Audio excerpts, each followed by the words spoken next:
cleared only as far as Nelson has to get his shot right. Oh, that is unbelievable! Odegaard! Money can't buy that feeling for Mikel Arteta. I'm Mikel Arteta, and these are moments that made me. It was a dream come true, a dream that I started probably when I started to play for the club, and then I started to realize that I wanted to go into coaching. With Mikel Arteta in the dugout for the very first time, some new manager bounce would be very welcome for Arsenal, who, like Bournemouth, haven't had a spring in their step for a while. I was very, very excited, it was really pumped up. At the same time, some doubts and fears come in. It's your first manager job, it's a big club, huge demands, and you want to do so well as well because of the connection that you have for the club. So you feel the responsibility, but at the same time, and the energy that I had, it was immense. Aubameyang striding forward. Lacazette helps it on to Ozil. Nelson, Aubameyang! Arsenal finally click into gear in front of goal to give Mikel Arteta something to smile about. And that day just brings a huge smile on my face because it was a really emotional day for me. That's the full-time whistle. And it's a 14th FA Cup success for the most successful club side in this competition, Arsenal. It's a first trophy as a manager for Mikel Arteta, who wins the FA Cup as the captain and the manager of Arsenal. It was after COVID, and I started being the manager in December. By February we had to stop, so it was already very challenging, the part of being for the first time a manager and making it in that context. It was extremely difficult, but it was a beautiful day. The journey to win it and obviously the connection that we have with the FA is a big one. The only shame is that we could not celebrate it with our supporters in the stadium. Mahrez over there with TNT, swings it in for Torres, number 5. Again, we are still under the COVID context, and I found that extremely difficult because I'm a person that likes to plan and understand what is going to happen. And a few days before the first game against Brentford, we lost 9 players. Regardless of you are missing play, you're not missing play, you're gonna be under pressure, and the pressure started to build, and I could feel that as well with the recent past that it could be a complicated moment, that we have to stay strong and clear and continue to do what we were doing. The more difficult it gets, the more you have to step in and show as well who you are and your values and support people and be constructive. The last thing I wanted to do is put any blame on the players and start players to doubt about themselves.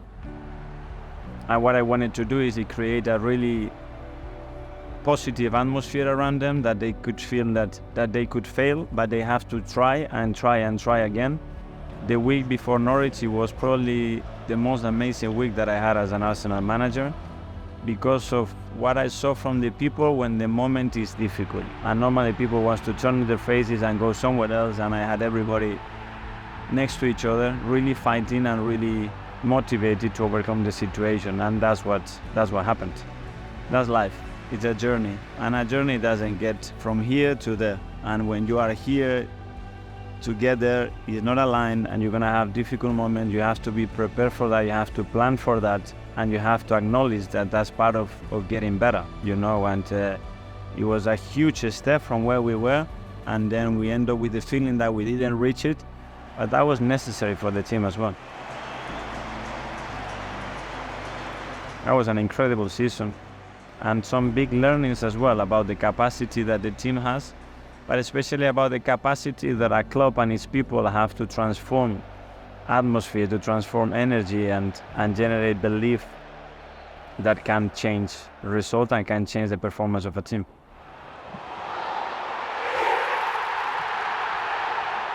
They asked me many interviews, about being a player and being a manager and the differences, and I always replied, there is nothing like being a player.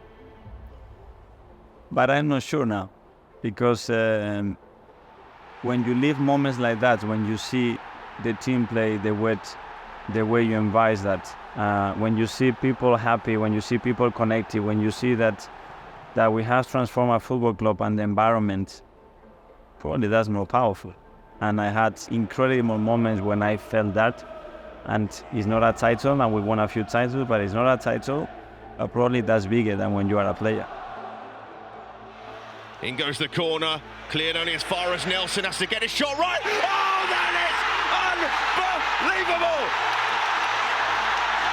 Gutting for Bournemouth, glorious for Arsenal.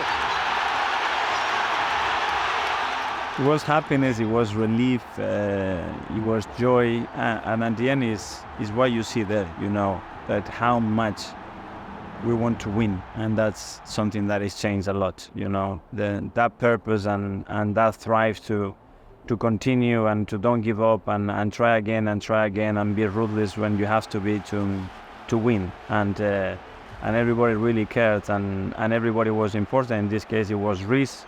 And it tells you about the power of a team, that is not about the 11 that they play, but it's beyond that. Lovely take by Haaland, supported by De Bruyne. De Bruyne shoots! Oh, brilliant! And I think it's safe to say that if this is a title decider, it's very much gone the way of Manchester City.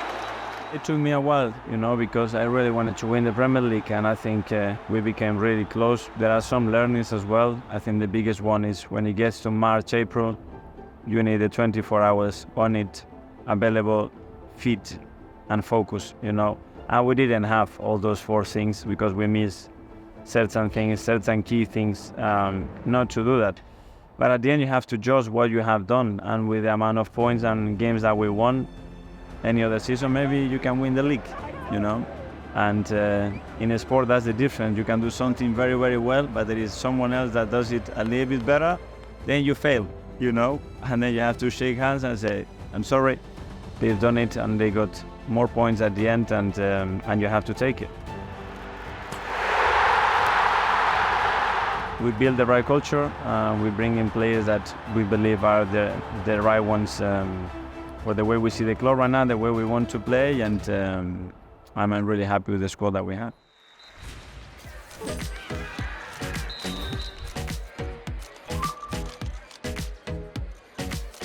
If I had to describe him with a picture, it would be a lighthouse. This is how I see him. This is when I was visiting the squad, is how can I explain it and how I see him in the team. And that's it. It's his presence where he is. He's overlooking at everything. He's bringing light and clarity and guidance to everybody, and that's his biggest quality. It is a leader.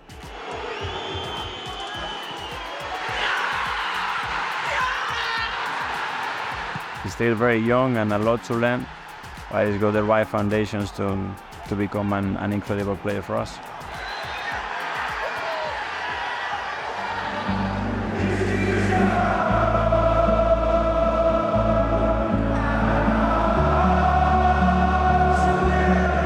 You can sense it, how much it means to people, how much it means to the club. It's going back to the lead and where this club should be, and it's been 7 years, so it's a long, long time, you know. And now I said to the players, it's time to embrace it and enjoy it, because it's been missed, you know. He's with us now, and we have to make the most of it.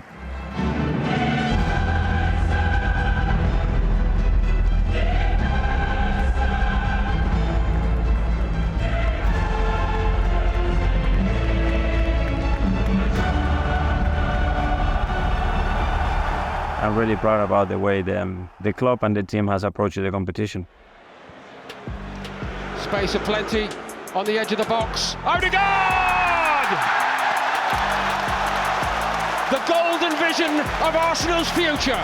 The captain, Martin Odegaard, a player who leads by example in every way. Tomiasu's the target. Now Kai Havertz. Aki close to him. Martinelli's deflected in off Nathan Aki! It feels like a crucial, critical blow to the champions.